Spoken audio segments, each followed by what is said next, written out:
Hi, my name is Samuel Dickofer from Harper Middle School. I'm in 7th grade. As a part of my science project about diseases, I chose mine on Lyme disease because it has affected my whole family, and I want others to know how serious it can be. Today we are welcoming Dr. Letitia Short, who specializes in Lyme disease. Welcome, Dr. Short. Thank you, Samuel. Can you tell me about Lyme disease and how we get infected with it? Certainly. Lyme disease is known as an infection caused by a tick. The infectious microbe that comes from the tick is called Borrelia burgdorferi. In some ways, Lyme disease is a misnomer because there are a lot of infections that are carried actually by the tick. Why did you decide to focus on Lyme disease in your practice? That's a good question. It seems that Lyme disease is more prevalent in the community than we realize, particularly this time of year as the weather gets warmer. We're outside, and ticks and other vectors like mosquitoes, lice, carry this infection, and many people are becoming infected, and so it has become I don't want to say an epidemic, but it's very prevalent. In my research, I was shocked to learn that 300,000 people in the U.S. get Lyme disease each year. I saw these numbers are higher than breast and colon cancers and even HIV. So why do we hear so little about it? Samuel, I ask myself that question almost every day after I finish a day's practice. I don't understand why it's not on the TV just to inform parents and young people to be very careful when they're out in the woods particularly. I think unfortunately there's a little bit of controversy politically and in the medical community about what Lyme is, how one contracts it, and how to treat it. So it's a very controversial topic. Research shows that 25% of new Lyme cases are in kids between 5 through 14 years old. Me and my brother both fell in that category when we were at a camping trip for Cub Scouts, when we both got bit and were sick for almost 2 years. My main problem was nausea and stomach problems where I couldn't eat any meals like breakfast, lunch, or dinner and felt sick every day. I also had severe headaches and joint pains. But my brother had different symptoms than me because he had memory loss and even losing math skills. He felt tired all the time and had joint pains with trouble with his knees. Can you tell me what other symptoms might Lyme cause? Certainly. Lyme is a strange illness because it presents, it affects almost every system in the body, and it affects everyone differently. And that's part of the problem in diagnosing and treating this illness. It causes, as you said, Sam, all the symptoms that you mentioned.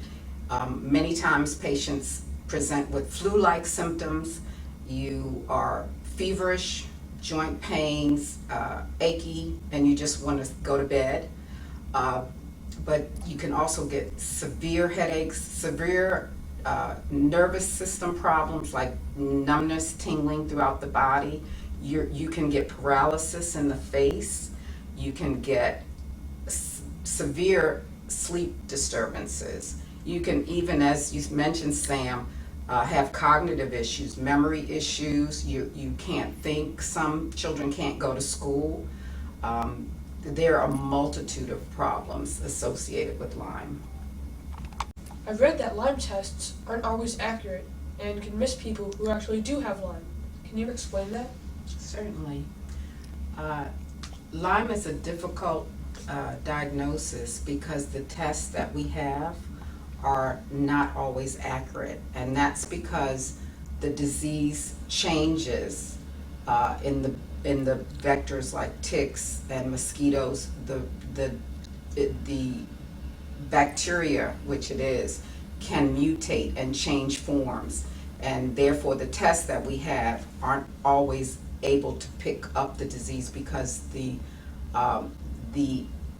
bug changes in its protein, the proteins that it presents. So the test is not always sensitive to pick that up. When most people think of getting Lyme disease, they think of a bullseye rash. Do all people get that rash? Sam, that's a good question, and there's so many different studies that give different percentages of people who present with the rash. The range is from 30% to 80%. So that's a very difficult symptom if a physician is looking to diagnose Lyme disease. You can't really depend on finding a rash. What makes treating Lyme more difficult than any other disease? Treating Lyme is more difficult because it mimics so many other illnesses, and you have a patient who is very uncomfortable with multiple symptoms. So you're trying to treat the symptoms, but also get to the cause of the illness. The problem is that the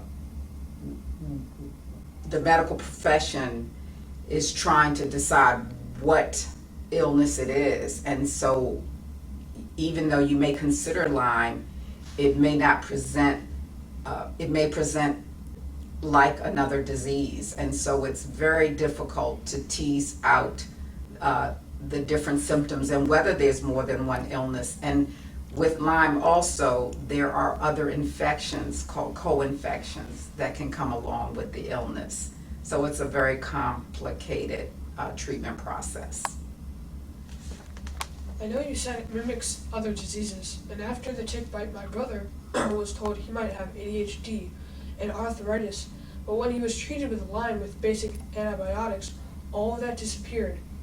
My mom was told she might have MS, but later she realized it was just Lyme. In addition to the bacteria actually changing forms and being difficult to find through tests, it also depends on how a person's body responds to the infection.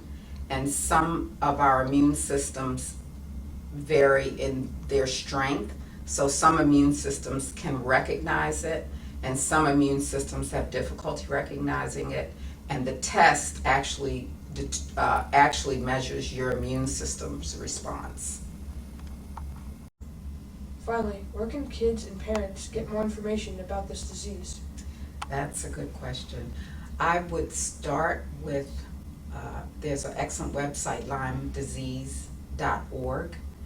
There's an organization, ILADS, ILADS, the International Lyme and Associated Diseases Society is another website, an organization in Bethesda, Maryland, that has a wealth of information.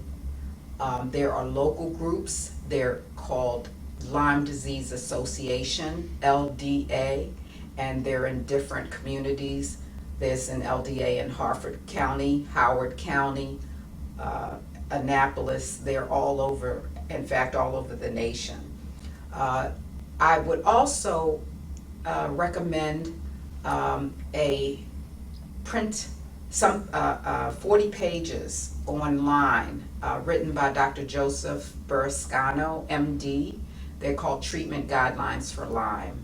And you can find that on the ILADS website, or just look up Dr. Burrascano's name and look for Treatment Guidelines for Lyme. That's probably where I would start. But there are many good books that are on the market now that are also very helpful. Thank you for the interview, and thank you for helping me get better. Very welcome.